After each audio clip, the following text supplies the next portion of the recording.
हे अत्यंत दुर्दैवी आहे की आंदोलनाची भूमिका घेणं आणि आंदोलन पुकारणं या पलीकडे जाऊन कुठल्याही लोकप्रतिनिधींनी फील्डवर येऊन ट्रॅफिक डायव्हर्जन झालं कसं पाहिजे, ट्रॅफिक डायव्हर्जन मध्ये कुठं चूक होते का, कोणीच पाहायला तयार नाही. कोणाला तरी उतरावं लागेल.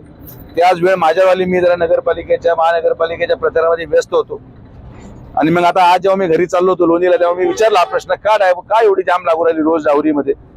तर ते काही खड्डा पडलं होतं ते बुजवलं नव्हतं, तेव्हा JCB बोलवला, रोलर बोलवला, तर खड्डा बुजवला तर ट्रॅफिक सुरळीत चालू झाली. ट्रॅफिक डायव्हर्जन कशी केली पाहिजे, डायव्हर्ट केल्यानंतर होमगार्डची आवश्यकता आहे, होमगार्डची उपलब्धता नाही, कोणी कोणाला ऐकायला तयार नाही, जो तो आपल्या मनमानीने पुढे गाडी घालतो, अशी शिस्त लागू शकत नाही. आता मी त्यांना सांगितलं 2 दिवसामध्ये होमगार्डचा शोध घ्यायला. होमगार्डच्या पगाराला जर पैसे नसतील तर मी व्यक्तिगत 5-6 लाख रुपये खर्च करतो पगारावर आणि लोकांना त्या होमगार्डचं ऐकावं लागेल. ट्रॅफिक डायव्हर्जन जर व्यवस्थित करण्यात आलं तर ट्रॅफिक जाम होणार नाही. रस्ता होऊ राहिला, डोळ्यापुढे होऊ राहिलं, डांबर पडून राहिलं, रस्त्याची गती आहे, पण लोकांची गैरसोय न होता रस्ता होणं हे पण तितकंच गरजेचं आहे.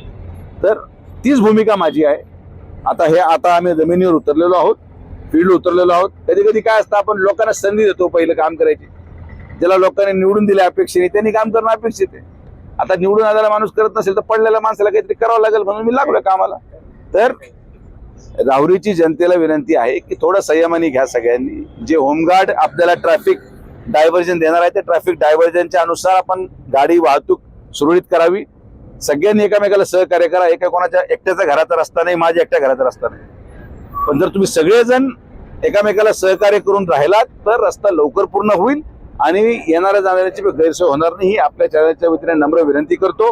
राहुरीचं सदैव प्रेम हे आमच्या परिवारावर राहिलेलं आहे आणि म्हणून त्या विश्वासाने मी सांगतो की राहुरीची जनता माझं ऐकेल आणि सगळ्या ठेकेदारांना सहकार्य करून आपल्याला पुढे जावं लागेल. धन्यवाद.